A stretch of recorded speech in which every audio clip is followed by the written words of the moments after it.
ఈ వీడియోలో మనం విల్ అనే హెల్పింగ్ వెర్బ్ను ఉపయోగించి ఫ్యూచర్ యాక్షన్స్ని ఇంటరాగేటివ్ సెంటెన్సెస్గా ఎలా చెప్పాలి అనే దాని గురించి తెలుసుకుందాము. యూసేజ్ వచ్చి భవిష్యత్తులో కొన్ని పనులు లేదా కొన్ని విషయములు జరుగుతాయా అని ప్రశ్నలు అడగటానికి విల్ అనే హెల్పింగ్ వెర్బ్ను ఉపయోగించి ఫ్యూచర్ యాక్షన్స్ని ఇంటరాగేటివ్ సెంటెన్సెస్ రూపంలో చెబుతూ ఉంటాం అన్నమాట. దీని యొక్క ఫార్ములా ఏ విధంగా ఉంటుందంటే will plus subject plus verb 1 plus other words or extra words, ఈ విధంగా దీని యొక్క ఫార్ములా ఉంటుంది. విల్ ప్లస్ సబ్జెక్టు ప్రొనౌన్స్గా I, we, you, they, he, she ఇట్లు వస్తాయి.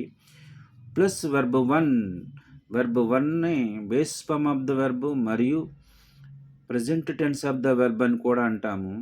వెర్బ్ 1 యొక్క ఫామ్ ఏ విధంగా ఉంటుందంటే ఆస్క్ అడుగుట, డూ చేయుట, ఈట్ తినుట, గివ్ ఇచ్చుట, సే చెప్పుట, టేక్ తీసుకొనుట. ఈ విధంగా వెర్బ్ 1 యొక్క ఫామ్ ఉంటుంది.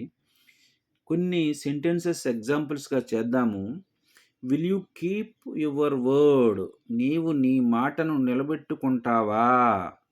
Will you come here tomorrow, నీవు రేపు ఇక్కడకు వస్తావా?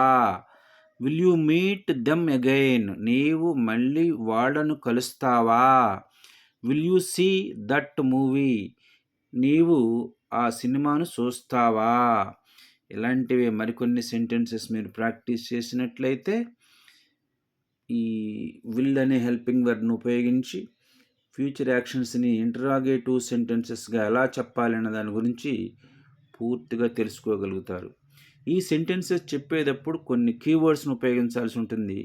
ఆ కీవర్డ్స్ ఏంటంటే next week, next month, next year, later, tomorrow, after మొదలైన కీవర్డ్స్ని ఉపయోగించి ఈ రకమైన సెంటెన్సెస్ చెప్పవలసి ఉంటుంది. Thank you for watching this video.